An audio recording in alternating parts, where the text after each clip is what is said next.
cuádruple encrucijada que viene determinada por si la región se encuentra ante la pesadilla de un perenne estancamiento económico.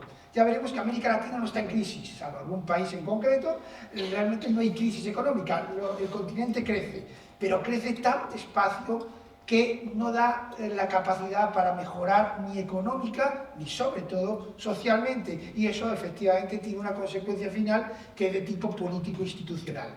La otra encrucijada es la de la posibilidad que se augura en el horizonte de una época de bonanza económica. Como el resto del mundo, hay otra encrucijada: si la región va a seguir siendo democrática o si va a empezar a padecer una regresión de tipo claramente autoritaria e iliberal, como se dice ahora. Y finalmente está el reto geopolítico, que es del que hablábamos al principio, que es entre Trump, evidentemente lo que supone Trump, la distorsión que supone Trump y la tentación china. Fíjense, para que no le echemos la culpa ni a Trump ni a la pandemia, el problema de América Latina es estructural. La pandemia pudo incidir o empeorar algunas circunstancias, por supuesto, pero Brasil venía creciendo muy por debajo del 4% antes de la pandemia y antes de Trump. Con lo cual, Trump tiene su cuota, parte de culpa, en el sentido de crear incertidumbre a escala mundial, y eso no es bueno para la economía, ya lo sabemos, pero los problemas de América Latina son estructurales. Un poquito lo que estaba diciendo, al COVID se le echó la culpa de ese golpe a la economía latinoamericana, pero insisto, miren lo que venía creciendo América Latina antes del COVID, creciendo y decreciendo. El COVID evidentemente es un golpe y la recuperación post-COVID, pero si quitamos 2020 y 2021, la tendencia latinoamericana, ya digo, es de tipo estructural.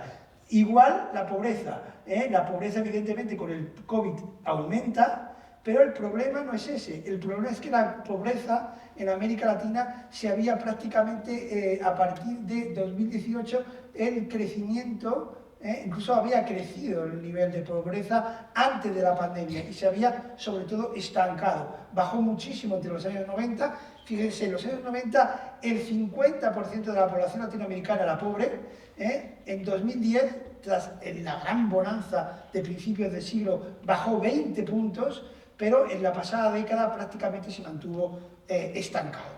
Una reflexión muy interesante de un político chileno, fíjense, solo lo negrito, es fundamental, América Latina, bueno, él se refiere a Chile, pero pensemos en América Latina, es fundamental por el cobre y la electromovilidad, por el litio, el hidrógeno verde, por la energía eólica y por la energía solar. Todo eso lo tiene Chile, todo eso lo tiene América Latina, todo eso lo necesita el mundo. Por lo tanto, desde ese punto de vista es por lo que digo que hay una tendencia de muchos autores que opinan que América Latina está al borde de otro momento de bonanza económica gracias a estas riquezas.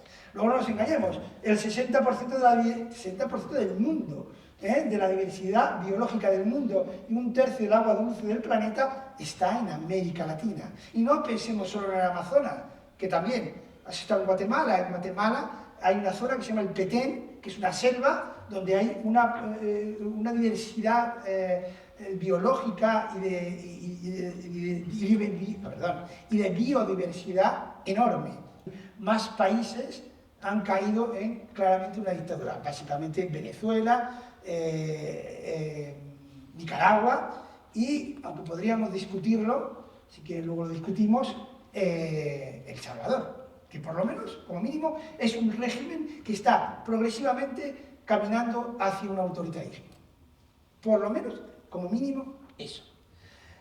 Bueno, básicamente el malestar político, la desafección política, el malestar con las instituciones, con los partidos, viene de lejos, ¿verdad? Se acentúa claramente con el fin de la bonanza económica, en torno a 2015, que es hasta cuando dura la última bonanza económica latinoamericana, y provocó el estallido social de 2019, que fue prácticamente a escala regional, que provocó, por ejemplo, la caída de Evo Morales en Bolivia, la huida del presidente ecuatoriano de Quito a Guayaquil, Chile, tan estable, siempre entró en un proceso que todavía no ha terminado de cambio político, institucional y búsqueda de una nueva constitución que no han sido capaces de desarrollar, por cierto. Y fundamentalmente, bueno, esta frase de un analista chileno creo que explica muy bien lo que ocurrió.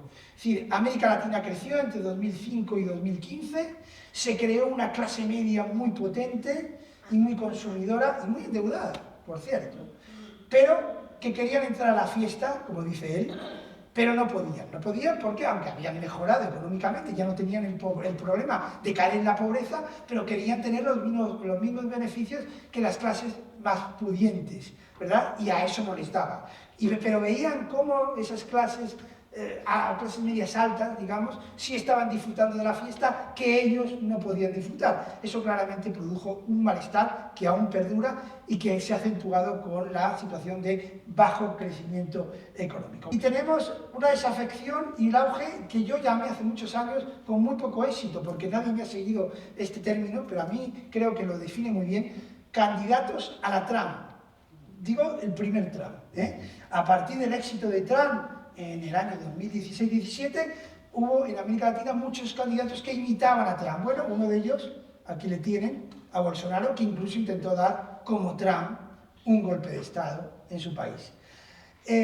Candidatos a la Trump de muy heterogénea procedencia. Fíjense, un hombre del Banco Interamericano, un economista serio, pero que lleva una política trumpista en Ecuador, en Costa Rica, o aquí mi amigo Bukele, que con su gorra al estilo marero,